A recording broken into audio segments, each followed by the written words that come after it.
अस्सलाम वालेकुम एवरीवन। उम्मीद है कि आप सब लोग बिल्कुल खैरियत से होंगे। अंबर आपकी होस्ट आपकी पसंदीदा शो हेल्थ फॉर एवरीवन में जो आप सुनते हैं हर जुम्मे के दिन सुबह 10 बजे से 12 बजे तक।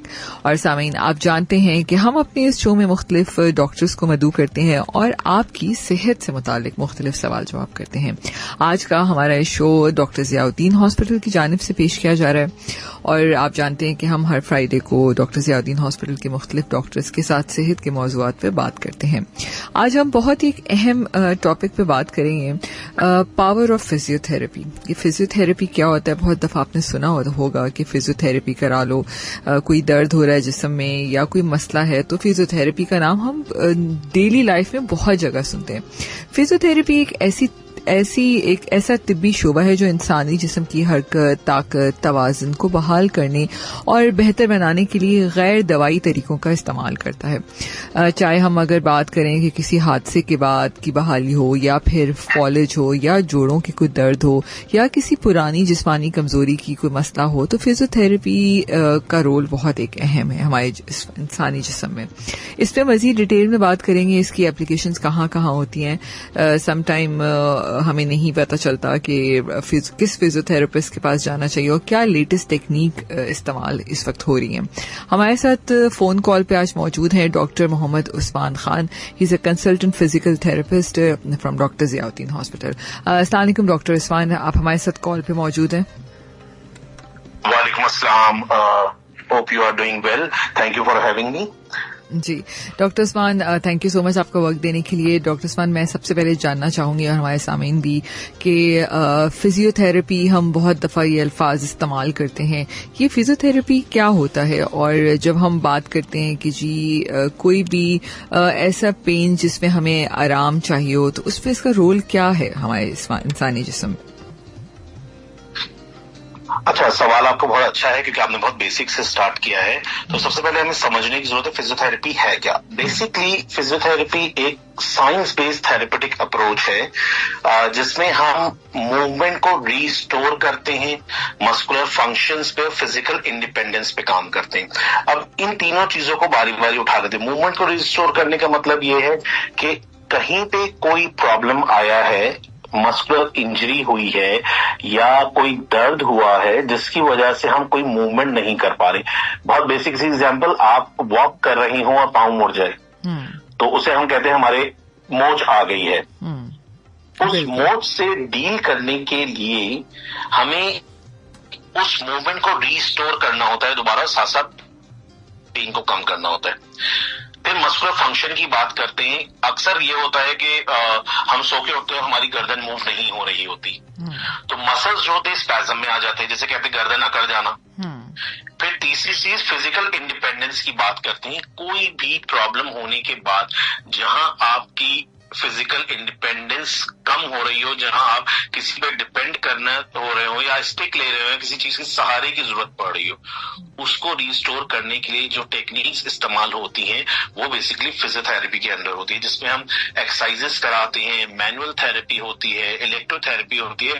साथ साथ पेशेंट और फैमिली एजुकेशन पे बहुत ज्यादा काम किया जाता है ताकि एक तो रूट कॉज जाना जा सके पेन का, सेकेंडली लॉन्ग टर्म हमें रिलीफ प्रोवाइड कर सके पेन से। ये एक बहुत बेसिक चीज है।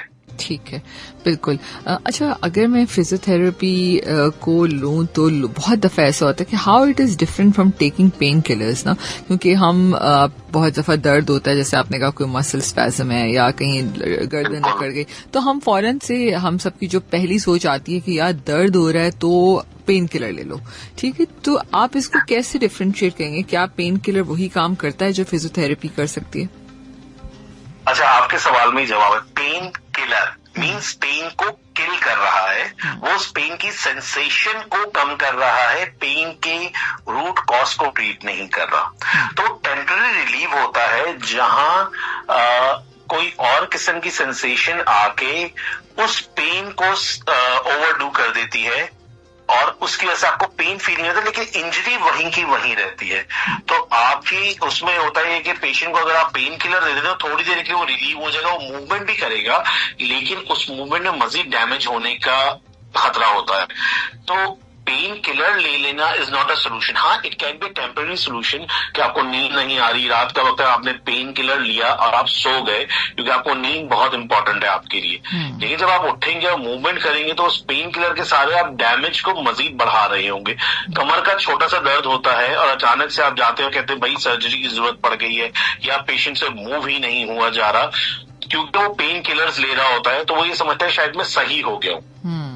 वो सही नहीं होता, उसकी सिर्फ पेन की फीलिंग को जो है पेन किलर जाके खत्म कर देता है। बिल्कुल बिल्कुल आप सही कह रहे हैं, क्योंकि यूजली बहुत दफा ऐसा होता है कि हमारे पास ज़ाहिर वक्त की भी कमी होती है, लोग हर चीज को वक्त देते हैं लेकिन बस अपनी सेहत को वक्त नहीं देते। यस एग्जैक्टली, बिल्कुल। अच्छा डॉक्टर उस्मान, ये बताइए कि जैसे फिजियोथेरेपी है, अगर मैं बात करूं मेडिकल फील्ड्स में, तो जाहिर है मेडिकल फील्ड में फिजियोथेरेपी कहाँ कहाँ अप्लाई होती है? जैसे आपने कहा कि जी कमर में दर्द है या कोई गर्दन अकड़ गई, और कौन सी ऐसी फील्ड्स हैं जहां पर हम समझते हैं कि जी फिजियोथेरेपी की जरूरत है? अच्छा, फिजियोथेरेपी का ये है कि it's a growing profession. Secondly, अब आपको हर फील्ड में एक फिजियोथेरेपी की जरूरत पड़ती है, चाहे वो एक, अगर हम लाइफ साइकिल लेना, न्यूबॉर्न बेबी हो या इवन बिफोर द बर्थ हो, और आखिरी सांस तक आपको फिजियोथेरेपी की नीड हो सकती है। Before the birth physiotherapy is important for the health of a women, of a mother, जो कि आगे उसने बेबी को डील करना है, बहुत सारी चीजें करनी है, उसको अपनी फिजिकल फिटनेस का रखा है, जिसे हम एंटीनेटल क्लासेस बोलते हैं, जिसमें पूरी एजुकेशन दी जाती है how you will deal with the pregnancy issues. उसके बाद फिर पोस्टनेटल होती हैं, जो कि बेबी के आने के बाद होती हैं। फिर बेबी में अल्लाह न करे कोई प्रॉब्लम है तो वहां पे स्टार्ट होती है। तो मैं आपको बेसिक से बता रहा हूँ कि physiotherapy is everywhere. If you are a office worker, आपको फिजियोथेरेपी की नीड पड़ सकती है, क्योंकि आपके प्रोलॉन्ग आवर्स है, प्रोलॉन्ग सिटिंग आवर्स हैं, तो यू मे बी, अगर आपकी चेयर अच्छी नहीं है या प्रोलॉन्ग आपके स्टैंडिंग आवर्स हैं, तो आप बहुत ज्यादा खड़े रहते हैं, जिसके लिए आपके मसल प्रिपेयर नहीं है, तो हर जगह फिजियोथेरेपी का आ रहा होता है। लेकिन कुछ कॉमन ऐसी चीजें हैं, हम बीमारी की बात नहीं करें, हम अभी नॉर्मल लाइफ स्टाइल की बात करें।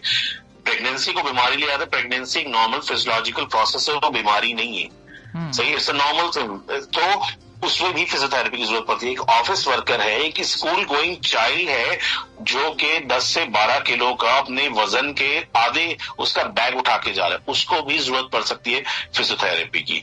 तो फिजियोथेरेपी नीड अराइज हो सकती है कहीं भी। बेसिक अगर देखेंगे, जहां पर आपके मस्कुलो स्केलेटल फंक्शंस इंपेयर्ड होना शुरू हो जाए, मींस वो फंक्शन जिसमें आपकी हड्डियां और पट्टे जो है वो इन्वॉल्व है, मस्कुलो स्केलेटल इन्वॉल्वमेंट है, वहां पे फिजियोथेरेपी की नीड पड़ सकती है। उसके अगर हम बीमारियों की बात करें तो ब्रेन इंजरीज में हो सकती है, फालिज के मरीज होते हैं, हमारे कार्डियक पेशेंट्स होते हैं, जिनको फिजियोथेरेपी के थ्रू आप नॉर्मल लाइफ की तरफ लाते हैं अगर वो नहीं कर सकते। फिर लंग डिजीजेस होते हैं, जिसमें ब्रीदिंग प्रॉब्लम्स हो रही थी, उसके लिए होता है। आजकल फॉर सरप्राइज साइनस ट्रीटमेंट के लिए फिजियोथेरेपी हो रही है, मिग्रेन के लिए फिजियोथेरेपी हो रही है। तो बहुत सारी जगह पे फिजियोथेरेपी का रोल आ रहा है। आपको एक बड़े और अच्छे स्कूल में, एक मल्टीनेशनल कंपनी में और हॉस्पिटल्स में और हेल्थ केयर सेंटर में तो फिजियोथेरेपिस्ट मिलेगा ही। उसके अलावा भी अब ऑर्गेनाइजेशंस, फिटनेस सेंटर्स भी फिजियोथेरेपी सर्विस को एक्वायर कर रहे हैं, ताकि वो एक अच्छा हेल्दी और इंडिपेंडेंट लाइफस्टाइल प्रोवाइड कर सके अपने क्लाइंट्स को। बिल्कुल बिल्कुल आप सही कह रहे हैं। अच्छा डॉक्टर उस्मान, हमारे पास एक छोटा सा कमर्शियल ब्रेक है। जिस तरह आपने बहुत सारे एरियाज के अंदर फिजियोथेरेपी की इंपॉर्टेंस बताई, मैं चाहूंगी कि बहुत सारे ऐसे केसेस आते हैं जो ज़ाहिर न्यूरोलॉजिकल भी हो सकते हैं, ऑर्थोपेडिक भी हो सकते हैं, कार्डियोपल्मोनरी भी हो सकते हैं। तो हम अगर हर किसी को अलग अलग थोड़ा सा डिस्कस करें, स्पेशली बहुत सारे एथलीट्स और स्पोर्ट्समैन जो होते हैं, वहाँ उनको कहाँ कहाँ किस उसमें ज़रूरत पड़ती है, तो हम इसको हम इंडिविजुअल बेसिस पे बात करेंगे। बहुत सारे मिथ्स एंड मिसकॉन्सेप्शन भी हैं, उस पर भी मैं बात करना चाहूंगी। तो यूजुअली बहुत दफ़ा ऐसा होता है कि हम यूट्यूब या डिजिटल मीडिया की बात करते हैं, तो वहां पर भी बहुत सारी ऐसी एक्सरसाइजेज या बहुत सारे ऐसे सॉल्यूशंस मौजूद हैं जो हम खुद से कहते हैं कि नहीं जी खुद कर लेते हैं घर पे। तो क्या करें, कहाँ जाएं? ठीक है, तो वक्त की कमी है। ये बहुत इंपॉर्टेंट इशू है एड्रेस करने के लिए कि आप जब सोशल मीडिया पे कोई चीज देखते हैं उसको आपने कैसे करना है, तो इसको तो इन लेंथ हम इंशाल्लाह डिस्कस करेंगे। अच्छा डॉक्टर उस्मान, हम बात कर रहे थे कि अगर मैं स्पोर्ट्स और एथलीट्स की बात करूं तो वहां पर कहाँ किस वजूहात की वजह से फिजियोथेरेपी की जरूरत पड़ती है? अच्छा, एथलीट्स और स्पोर्ट्स में अगर आप इनिशियली बात करें तो उनकी ट्रेनिंग में बहुत इंपॉर्टेंट रोल है फिजियोथेरेपिस्ट का, कि उनकी बॉडी को स्पेसिफिक स्पोर्ट के हिसाब से कंडीशन कैसे किया जाए।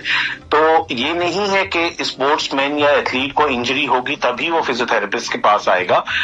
जब आपका कोई भी ट्रेनिंग इंस्टीट्यूट है वहां पे बाकायदा थेरेपिस्ट हायर किए हुए होते हैं। जब उनको before any tournament, before any type of game, उनको पहले कंडीशन किया जाता है, उनकी बॉडी को प्रिपेयर किया जाता है उस हिसाब से कि उन्होंने किस तरह से शुरू करना है बेसिकली। तो रोल स्टार्ट हो जाता है जैसे ही आपका जो थेरेपिस्ट है और जो आपका स्पोर्ट्समैन है वो इंटरेक्ट करते हैं उस स्पोर्ट्स के स्पेसिफिक होने के हिसाब से। तो इंजरी की तो बाद में बात आएगी, पहले तो ट्रेनिंग नहीं उसका होता है। टेनिस प्लेयर्स हैं, टेनिस प्लेयर्स के लिए एजिलिटी बहुत इंपॉर्टेंट है। एजिलिटी का मतलब होता है कि आपने फॉरन मूवमेंट को रिस्पॉन्स करना है, मूवमेंट चेंज ऑफ पोजीशन। तो एजिलिटी को गेन करने के लिए फिजियोथेरेपिस्ट टेक्निक्स बताते हैं। आपने देखा होगा फील्ड्स में कि ऑरेंज कलर की कोन्स रखी हुई होती है, उसके अराउंड रनिंग हो रही होती है। तो यस, बहुत सारे गेम्स होते हैं, फुटबॉल में भी होती है, क्रिकेट में भी होती है, रग्बी में भी होती है, बैडमिंटन में भी होती है। एक बेसिक सा है। फिर इनके रनिंग टेस्ट होते हैं कि आप रनिंग टेस्ट करवाते हैं इनको कि कहाँ से किस तरह से ट्रेन करेंगे। तो सब आता है डोमेन में अंडर फिजिकल थेरेपिस्ट। बिल्कुल आप सही कह रहे हैं। अच्छा डॉक्टर उस्मान, आपको याद होगा जब कोविड था, खैर मुझे उस वक्त तो पहली दफा ये पता चला कि जब कोविड के बाद बहुत ज़ाहिर है हमारा जो पल्मोनरी सिस्टम है वो सबसे ज्यादा मसले में आ गया था। तो वहां पर भी मैंने देखा कि कोविड से जब रिकवरी हो रही थी तो फिजियोथेरेपिस्ट की बहुत जरूरत पड़ी। तो मुझे बड़ी हैरानगी हुई कि इसमें फिजियोथेरेपिस्ट की क्या जरूरत है। तो मैं चाहूंगी कि उसको भी बताएं कि किस तरह हमारे लंग्स में कैसे हेल्प आउट करता है। देखिए, कोविड ने तो बहुत ही ज्यादा हिट किया, मेडिकल प्रोफेशन में बहुत ज्यादा उसका काम भी आया, लेकिन उसमें फिजियोथेरेपी का रोल बहुत ज्यादा है। क्यों? क्योंकि सबसे ज्यादा जो लीडिंग सिम्टम्स थे कोविड के वो थे लंग्स रिलेटेड। वो अफेक्ट कर रहे थे लंग्स को, जिसमें ब्रेथलेसनेस आ रही थी, लंग की जो कैपेसिटी होती है वो रिड्यूस हो रही थी, जो ऑक्सीजन डिपेंडेंस है वो बढ़ रही थी। तो फिजियोथेरेपी ने वहां पे बेसिकली, अगर मैं बताऊं आपको, तो ब्रीदिंग एक्सरसाइजेस पे काम किया ताकि लंग के फंक्शंस इंप्रूव हो सके। एयरवे क्लियरेंस पे काम किया ताकि जो सिक्रीशंस डिपॉजिट हो रही थी, क्योंकि कंजेशन हो रहा था, कफिंग हो रही थी, तो उन सिक्रीशंस को अगर आप निकालेंगे तो आपका एयरवे पैसेज क्लियर हो सकेगा। फिर चेस्ट फिजियोथेरेपी हुई एक्यूट फेजेस में और उसके बाद भी, ताकि उस चेस्ट को क्लियर किया जा सके।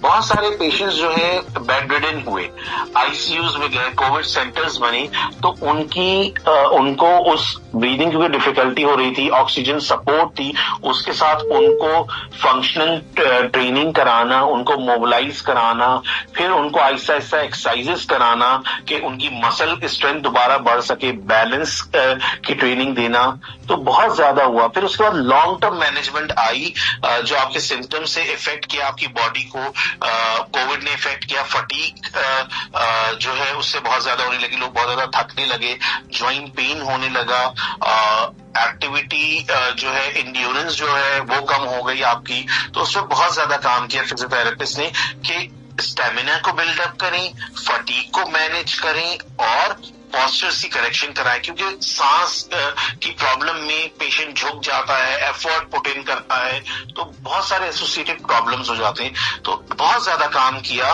कोविड में एक फिजियोथेरेपिस्ट ने, और सबसे ज्यादा क्लोज इंटरेक्शन में फिजियोथेरेपिस्ट जा रहा था, क्योंकि उसको ब्रीदिंग एक्सरसाइजेस भी करानी थी, उसको चेस्ट फिजियो भी प्रोवाइड करनी थी पेशेंट्स को।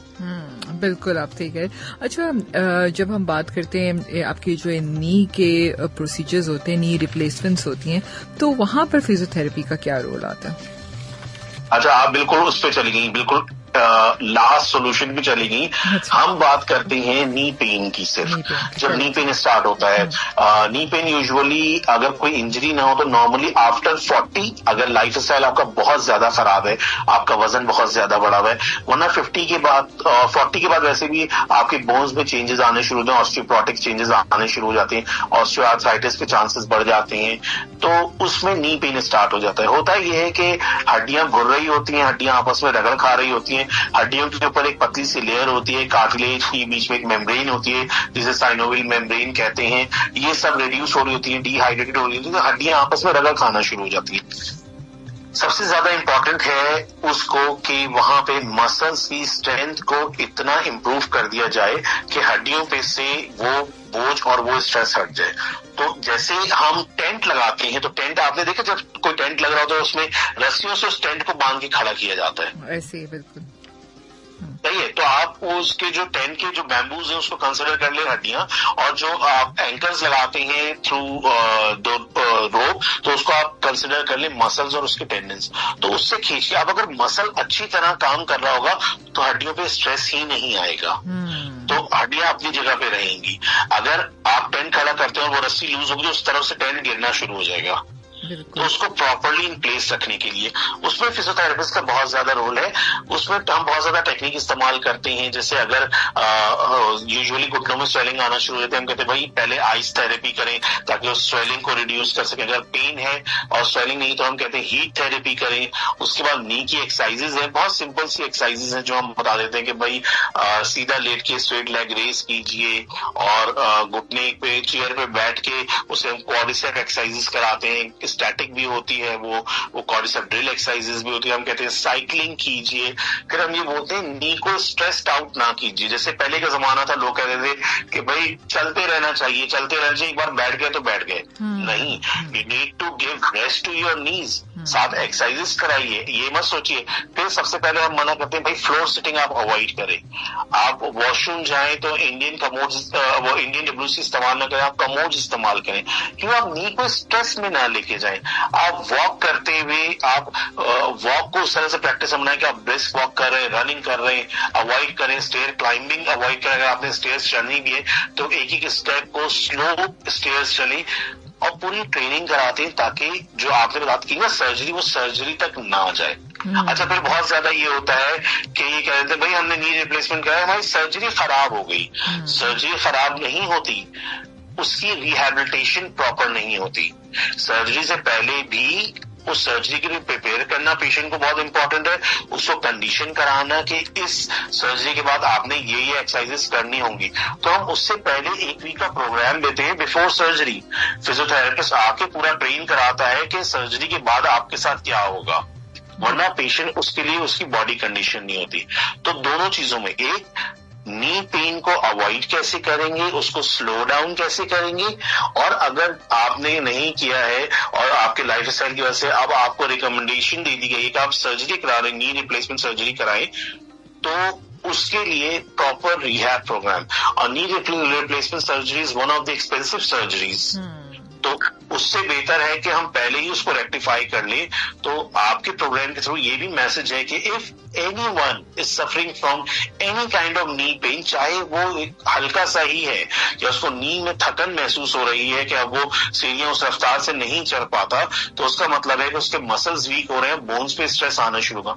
तो ही और she should consult to a physical therapist ताकि वो अपने लाइफ स्टाइल में वो एक्सरसाइजेस को शामिल कर ले, आगे प्रॉब्लम ना हो सके। सिंपल सा सोल्यूशन है। तो आई थिंक वेरी अमेजिंग। और मैं ये मस्ट कहूंगी कि भाई जब हम 40 साल की उम्र के बाद जाते हैं, और यूजुअली ये मेरे ख्याल में आजकल तो जो हमारी ग़िज़ा है, जो लाइफस्टाइल है, ये सब ये मसले हर किसी को आ रहे हैं। तो एक और इसी पे रिलेटेड सवाल है कि जैसे बहुत सारे लोग होते हैं जो वॉक बहुत रेगुलर कर रहे होते हैं, ठीक है, अब ज़ाहिर है 40 के बाद उनको नी पेन्स और ये सब कुछ फील होता है, जैसे आपने कहा कि मसल्स वीक हो रहे होते हैं और स्ट्रेस फील हो रहा होता है। तो क्या वॉक एज आफ्टर 40 या 45, तो वॉक की ड्यूरेशन कितनी होनी चाहिए? देखिए, हमारा लाइफ स्टाइल इतना खराब है कि मेरी बात कंट्रोवर्शियल हो जाएगी। अगर आप अब्रॉड चले जाएं तो वहां तो 80 साल का बंदा स्विमिंग भी कर रहा होता है, साइकिलिंग भी कर रहा होता है, जॉगिंग भी कर रहा होता है। हमारे यहाँ 45 साल के बंदे को अगर जॉगिंग का बोल दिया जाए, अगर वो कंडीशन नहीं है, तो वो तो कर ही नहीं सकता, ऐसे ही है। उसकी बॉडी कंडीशन ही नहीं है। उनके लिए ये होता है कि इफ जैसे आई एम 42 years old, सही है, अगर मैं चाहूंगा कि मैं मेरा लाइफस्टाइल सेडेंटरी है तो मैं स्टार्ट करूं, तो मैं अंडर गाइडेंस स्टार्ट करूंगा उस थ्रेशोल्ड को हिट करने के लिए जहां पे मैं चाह रहा हूं। अगर मैं आज से जाते ही जॉगिंग स्टार्ट कर दूं और मैं नहीं, तो मेरी नी पे स्ट्रेस ही आएगा। और एकदम से ये ओवरनाइट नहीं कि ओवरनाइट आपको ऑस्टियोआर्थराइटिस या ऑस्टियोपोरोसिस होगा। It's a slow and gradual process जिसके थ्रू ये प्रॉब्लम आना शुरू होता है। तो you will go through a time period जिसमें आपको नी के पेन होना शुरू होंगे। हाँ, आप किसी बंदे को पेन होना शुरू हो गया है तो उसको एड्रेस करना इंपॉर्टेंट। सेकेंडली, हम अपनी जो है लाइफ स्टाइल के साथ साथ हमारी जो ग़िज़ाएं हैं वो भी खराब है। हम फोकस नहीं करते कि हम प्रॉपर कैल्शियम लें या प्रॉपर मल्टीविटामिन्स लें या प्रॉपर, अच्छा इंडोर जॉब्स हैं, आपकी भी इंडोर जॉब है, मेरी भी इंडोर जॉब है, हम सनलाइट से कितना एक्सपोज होते हैं।